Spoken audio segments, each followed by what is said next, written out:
Ako po ay si kapatid na Ronaldo Tayag, kaanib sa Iglesia ni Cristo sa lokal po ng Nuira, distrito ng Pampanga North. Ako po ay may kasalukuyang tungkulin bilang diakono.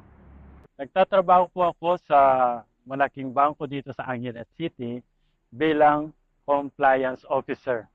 Dati po akong Katoliko.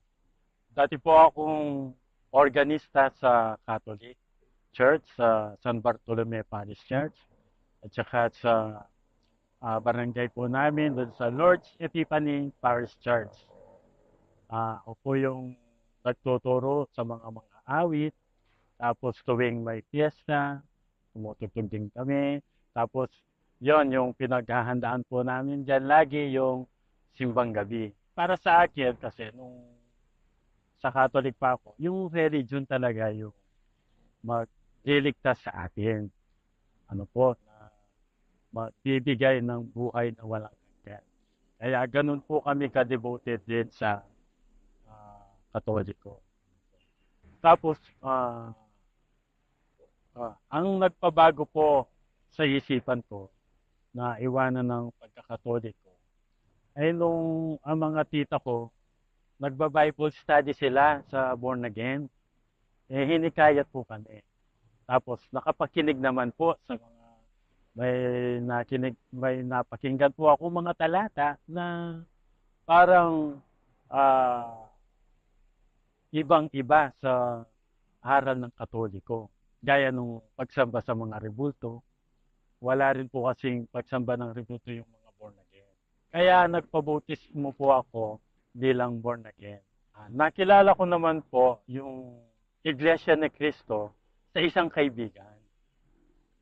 Minsan po sa aking pagtatrabaho sa pagkolekta ng mga sa savings nila, kinausap po ako na meron daw silang natawag nilang pamamahayag sa Iglesia ni Cristo.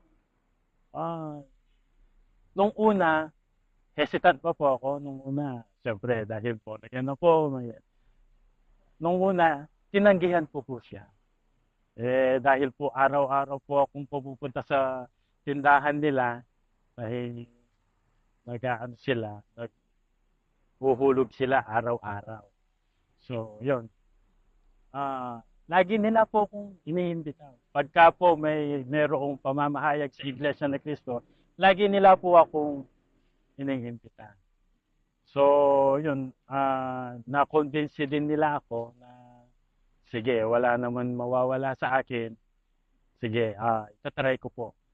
Yung ginawa po nilang pamamahayag ng Iglesia ni Cristo ay sa lokal ng Lourdes pa po noon ang tawag Lourdes Angeles City. Ngayon ay tinawag ng EGM Avenue. Lokal ng EGM Avenue. Napakinggan ko po ang isang talata na tinuro sa pamamahayag ng Iglesia ni Cristo, yung Juan 17:1 hanggang 3, na sabi ni Cristo, ito ang buhay na walang hanggan, na makilala ka na iisang Diyos na tunay at ang iyong anak na si Jesucristo na isinugo mo.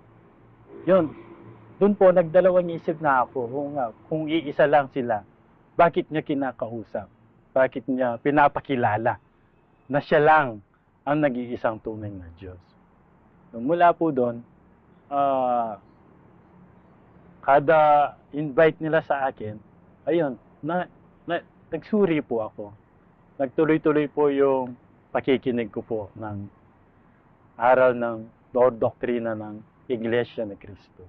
Dahil gusto ko po talagang magkaroon ng buhay na walang hanggan, nagpatuloy po ako sa pagsusuri sa doktrina ng Iglesia ni Cristo. At doon po, napatunayan ko po na marami din po akong katanungan noon sa mga nagtuturo sa Iglesia ni Cristo. Pero bawat sagot po nila, nasa Biblia po. Biblia po yung binabasa nila. Kaya lalo po akong naengganyo sa pakikinig at na-convince na rin na ito na siguro yung hinahanap ko, na matamo ang buhay na walang hanggan. Yung pong pagpapasya ko ng umanib sa Iglesia ni Cristo, napakahirap po sa akin at marami pong pag-uusig na dinahanan. Lalo't mga kapatid at mga magulang ko po ay deboto sa Katoliko. Kaya ang ginawa ko po, nung po ako'y magsuri at magpadoktrina na sa Iglesia ni Cristo, palihim ko pong ginawa. At dahil sa yung bayan po namin ay magalang, pumunta po ako ng Angeles City at doon po ako nagpadoktrina. At dahil naunawaan ko po ang mga aral na itinuturo ng Iglesia ni Cristo, nagpatuloy na po ako sa paglilingkod sa ating Panginoong Diyos. At hanggang ngayon po ay tumanggap ako ng tungkulin bilang diakono. Kaya pinapangako ko naman po sa ating Panginoon Diyos, anuman po ang kasapitan natin sa buhay, anuman pong magiging problema o mga suliranin na madadaanan sa buhay namin, magpapatuloy po kami sa paglilingkod, tutupad at sasamba po kami